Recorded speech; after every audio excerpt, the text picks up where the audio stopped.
Bienvenue en France. Vous avez reconnu les lieux? On est devant le palais de justice. C'est ici que les présidents, les ministres, les députés, les sénateurs, les maires et les forces de l'ordre ne sont jamais condamnés. Si on est ici, c'est pour parler d'Adama Traoré. Adama, c'est ce jeune qui est décédé le 19 juillet à Beaumont-sur-Oise pendant que les gendarmes l'emmenaient en garde à vue. Alors tout a commencé avec un simple petit contrôle d'identité, mais les gendarmes ont fait leur boulot. C'est vrai que c'est normal qu'ils soient allés le contrôler. Au bout d'un moment, on se dit que Adama, il cherche un petit peu parce qu'il est noir quand même. Mais d'où il se permet d'être noir, le mec? Alors on est peu à savoir qui est Adama Traoré parce que les médias n'en parlent pas. Pourquoi? Parce qu'il est noir, je viens de vous le dire, faut suivre un petit peu. C'est vrai, un noir se fait tuer par la police aux USA, ça fait la une des journaux français. Un noir se fait tuer par la police en France, on parle plutôt de la météo. Pareil aux États-Unis, regarde, ils élisent un type qui est contre l'avortement, contre les immigrés et contre la Sécu, et nous en France on crie au scandale.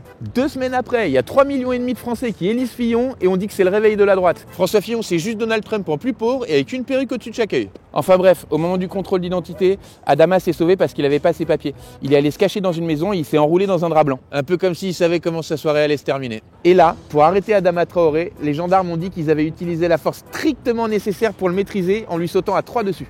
3, carrément. En plus, ce qu'il faut savoir, c'est qu'un flic, c'est vachement plus lourd qu'une personne normale.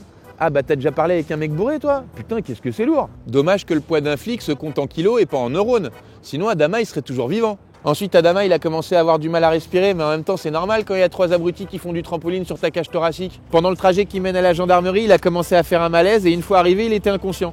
Alors est-ce qu'ils l'ont emmené à l'hôpital? Bah non, il avait pas ses papiers, donc forcément ils ont dû se dire qu'il avait pas sa carte vitale. Les gendarmes ont dit qu'ils l'ont mis en position latérale de sécurité, mais quand les pompiers sont arrivés, Adama il était sur le ventre, face contre terre, les menottes dans le dos, et les gendarmes ils étaient autour tranquillou en train de rien foutre du tout. Et les forces de l'ordre, bizarrement, il y a quand même des fois ils sont vachement plus sympas. En janvier, Jean-Louis Debré, il a essayé de forcer un barrage de police, ils lui ont pas sauté dessus, rien. Même pas une petite claque humiliante, tu sais, dans sa gueule. Ah si, il y a quand même un moment où ils ont réagi, ils se sont mis à plat ventre, ils lui ont embrassé les pieds, ils ont dit « Pardon monsieur Debré, passez !» Pareil, en mai, Brice Hortefeux, il se fait arrêter pour excès de vitesse et en plus, il engueule les flics. Et là aussi, ils l'ont laissé repartir. Putain, heureusement qu'il avait pas bouffé ses gosses, sinon les flics, ils auraient été capables de lui filer des cure-dents. En plus, les gendarmes, pour annoncer le décès d'Adama à sa famille, ils l'auront sorti. Si on vous dit quelque chose, est-ce que vous allez mal le prendre? Quelle phrase de fils de pute! Mais ils ont cru qu'ils allaient répondre quoi à sa famille? Ah bah non! Pourquoi on le prendrait mal? Merci beaucoup. Non mais c'est formidable. On va pouvoir récupérer sa chambre pour en faire un bureau. Bon, il se trouve qu'Adama est mort le 19 juillet et la famille, elle a toujours pas les résultats de l'enquête. Putain, mais ça fait plus de 4 mois. Ils ont confié l'enquête à qui? À la SNCF? En France, un noir qui se fait tuer, c'est un peu comme un ministre qui fraude le fisc. Ah bah le procès, c'est pas pour tout de suite. Il y a quand même 2 autopsies qui disent qu'Adama, il est mort par asphyxie. Mais bizarrement, le procureur, il en a rien eu à foutre.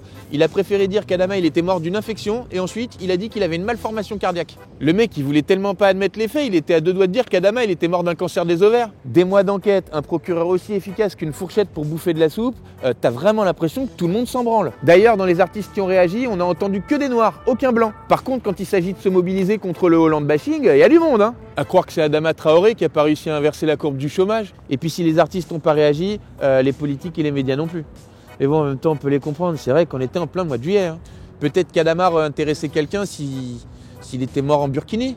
La justice qui s'en fout, les politiques qui s'en foutent, les médias qui s'en foutent, les artistes qui s'en foutent. Bon, au final, c'est plutôt cohérent en fait. Ils font avec l'affaire comme ils ont fait avec Adama Traoré. Ils sont en train de l'étouffer. Allez, bienvenue en France.